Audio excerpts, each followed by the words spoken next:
27 में बुलडोजर चलेगा और बीजेपी शासन पर चलेगा, ऐसा इनका कहना है। अब मेरा सवाल ये है कि ये बुलडोजर 22 में भी चलाने की बात कही थी, हम संविधान 22 में भी चलाने की बात कही थी। संविधान के अनुसार काम करेंगे। अच्छा, शाहजेब जी का कमेंट ले, शाहजेब जी दान को देखिए, ये समझते हैं, बोलिए, ये समझते हैं कि जो ये खुद हैं ये औरों पर प्रोजेक्ट करते हैं। अब देखिए, बार बार ये गए हैं, सुप्रीम कोर्ट ने कितना फटकारा है, झूठ बोलने की बात कर रहे हैं। वो आप ही की पार्टी है जो झूठ बोल सकती है। आपको याद है आपने क्या कहा था राफेल पर? आपको याद है किस तरह की बातों के लिए राहुल गांधी को कितनी बार माफ़ी मांगनी पड़ी है? क्या आप जानते हैं कि पेगासस को लेकर जो आपने हंगामा किया था उसमें खुद आप सामने आने के लिए तैयार नहीं थे? तो आपको लगता है सब लोग आपकी तरह हैं, दरअसल ऐसा नहीं है। और मुझे लगता है कि शक्ति की बहुत ज़रूरत है। मैं यूपी के रहने वाली हूँ, और चाहे हो हिंदू हो, मुस्लिम हो, किसी भी जाति का इंसान हो, बहुत ज़रूरी है कि हम लोग इंक्रोचमेंट्स को सिर्फ एक पॉलिटिकल पॉइंट ऑफ व्यू से ना देखें, बल्कि देखें एक जस्टिस पॉइंट ऑफ व्यू से, कि जो भी उसको लेकर जो सही है वो हो, और जो अवैध तौर पर जो उनको बनाया गया उनको हटाया जाए। और सुप्रीम कोर्ट ने भी कहा है कि सिर्फ इसलिए कि हम कुछ लोगों को नाराज़ कर देंगे और हम इंक्रोचमेंट्स का पूरी तौर से एक दबदबा रहता है। हम देखिए शहरों में जहाँ भी जाते हैं, चाहे फुटपाथ हो, चाहे स्पॉटर्स हो, हिम्मत नहीं होती किसी की। और ये कई सरकारों ने किया है, हो सकता है उसमें कई भाजपा की राज्य सरकारें भी पहले रही हों।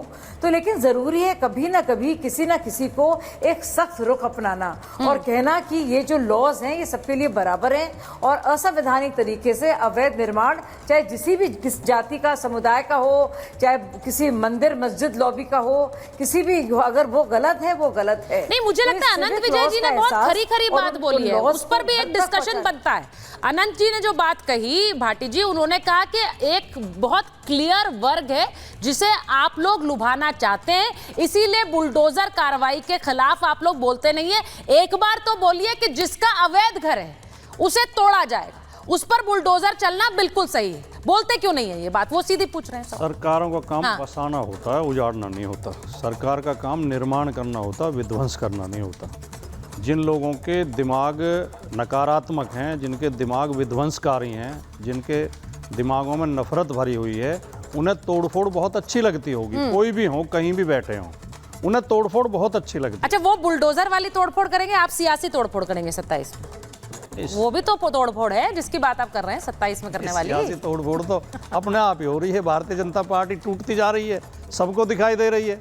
इसलिए तो अखिलेश जी ने कहा कि अलग पार्टी बना के बुलडोजर, क्योंकि लगता नहीं कि 27 तक बाबा रह पाएंगे कुर्सी पे, जो भारतीय जनता पार्टी के अंदर के हालात हैं। और ये बाबा के लिए कोई नई बात भी नहीं है। वो 2007 में भी बीजेपी के खिलाफ प्रत्याशी लड़ा चुके हैं, हिंदू युवा वाहिनी के बैनर पर, और 12 में भी उन्होंने कैंडिडेट लड़ाए थे। यही वाली बातें कहकर अधिकृत प्रत्याशी को हरा के जीता भी था। ये वाली बात कहकर आप योगी आदित्यनाथ की छवि को और उनके स्टैचर को पार्टी में उस पर डेंट मारना चाहते हैं।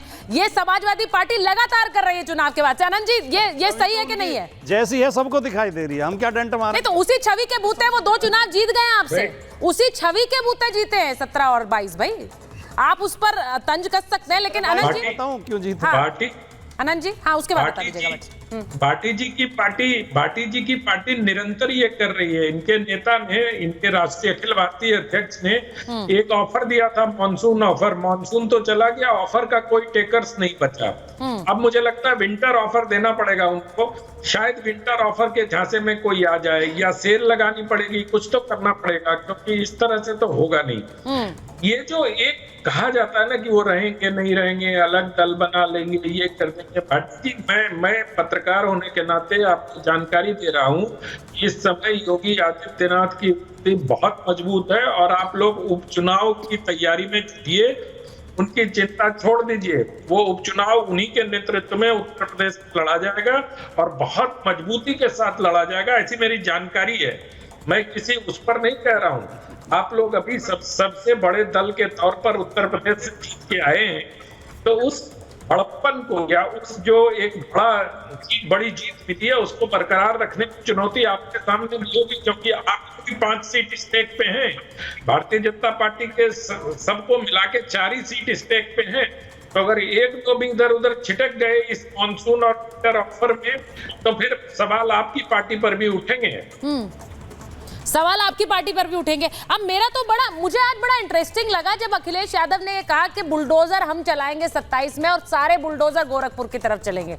अब सवाल ये है प्रेम जी कि जो बुलडोजर चलाने पर सवाल उठाते थे वो अब आज खुद बुलडोजर चलाने की बात करते हैं। अब ये एक तरह से एंडोर्समेंट है बुलडोजर मॉडल का, या फिर जैसा कि भाटी जी कह रहे हैं कि ये तंज जरूर कसा होगा, लेकिन एक बात तो माननी पड़ेगी कि बुलडोजर मॉडल एक ऐसा मॉडल बन गया जिसकी चर्चा देश भर में हो रही है। प्रेम कुमार जी देखिए, और मैं इसीलिए इंटरेस्टेड हूं कि क्या 27 में या फिर उससे पहले उपचुनाव में इस बुलडोजर पर भी वोट पड़ेंगे।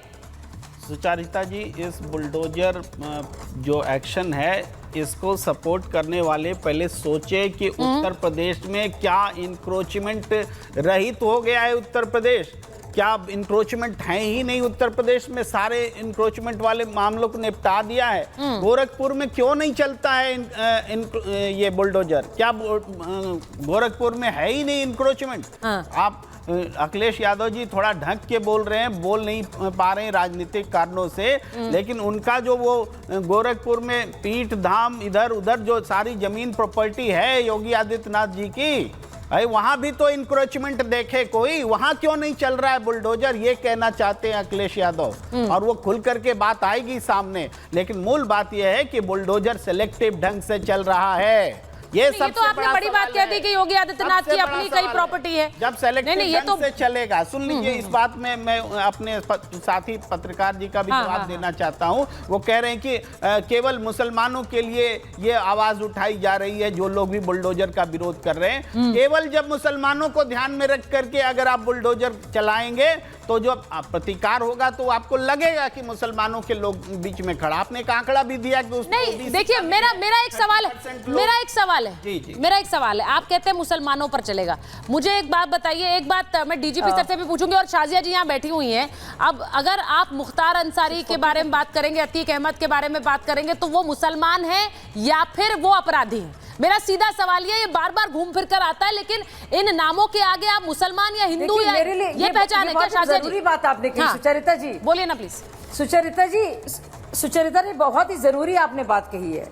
अब देखिए, आप देखिए, ये बात हो रही है जब अपराधियों को अगर आप अलग करेंगी और आप देखेंगी सिर्फ और सिर्फ हकदार लोगों को, तो अगर आप प्राइम मिनिस्टर की आप देखेंगी आवास योजना को, तो आप उसमें देखेंगी जो सबसे गरीब मुसलमान है वो लाभार्थी सबसे ज्यादा रहा है कल्याणकारी योजनाओं का। अगर आप आवास योजना, और ये आंकड़ा देखिए, ये आपको बहुत कुछ समझाएगा। लोग यहाँ पे कह रहे थे कि अवैध तौर पर जो निर्माण है तोड़े नहीं जाने चाहिए, लेकिन वैध निर्माण होंगे तभी तो आप जो है लीगल कंस्ट्रक्शन जब तक नहीं करेंगे तभी तो जगह मिल पाएगी और अफोर्डेबल हाउसिंग होगी। आपको सोल्यूशन तो देना होगा, आप क्रिमिनलिटी को तो नहीं। देखिए शाजिया जी, नीचे चल रहा है, से ज्यादा लाभार्थी जो है वो माइनॉरिटीज रहे हैं। इसमें देखिए मिनिस्टर ऑफ स्टेट का ये जवाब राज्यसभा में आया है कि जितने भी घर बने हैं उसमें से 13% घर जो हैं मुसलमानों को दिए गए हैं। देखिए क्रिश्चियंस भी हैं, विकास दुबे और विजय मिश्रा और उसमें श्रीकांत त्यागी, ये सारे नाम जो नीचे चल रहे हैं ना, आप देख रहे हैं प्रेम जी, भाटी जी, ये सारे मुसलमान नहीं है, ये उनके नाम चल रहे हैं जिनके अवैध निर्माण पर बुलडोजर चला है। तो इसमें से हिंदू मुसलमान हम कन्वीनियंटली अपने लिए चुन लेते हैं।